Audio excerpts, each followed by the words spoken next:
তথ্য পাই যে এরকম ব্যাপার সিও অফিস মোড় থেকে একজন লোটো দোকানে যে তিনি থাকেন উনি মাইক একটা গাড়ি আসছে, আসার পরে হাইস মাইকোতে ওনাকে গাড়ি আমরা সংবাদ পাওয়ার সাথে সাথে তাৎক্ষণিক অফিসের ফোর্স নেমে সেখানে যাই। যাওয়ার পরে আমরা একটু সিসি ক্যামেরা চেক করি। সিসি ক্যামেরায় দেখা যায় যে তিনজন লোক উনি দোকান পরিষ্কার করে বাইরে যখন ময়লা ফেলতে আসছিলেন ওই সময় তাকে মাইকোতে আমরা তাৎক্ষণিক সিসি ক্যামেরা চেক করে ওই মাইক্রোবাসের পিছনে একটু একটা নাম্বার পাই।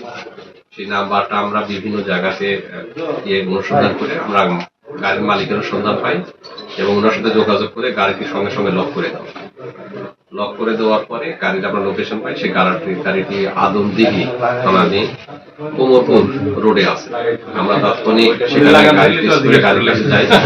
গাড়ির কাছে যাওয়ার পরে গাড়ি ওখানে যে ড্রাইভারকে গাড়িতে পাই এবং গাড়িতে সাজ করে সিটের নিচে যে অপহৃত হয়েছে পিন্টুকে আমরা মৃত অবস্থায় পাই। তার মুখে কষ্টের লাগলো ছিল। আমরা মাইক্রো ড্রাইভারকে সাথে নিয়ে আসছি, ওনাকে আমরা জিজ্ঞাসা করছি। বাকি অন্যান্য কার্যক্রম চলমান আছে। জিজ্ঞাসা প্রকৃত সত্যি তাকে হত্যা করা হয়েছে কিভাবে? আমরা ধারণা করছি যে তার মুখে হয়তো কস্টেক মেরে মারার কারণে সেই নিঃশ্বাস না নেওয়ার কারণে হয়তো তার মৃত্যু হয়েছে। ঠিক আছে, গেলাম, আমাকে দেরি হবে।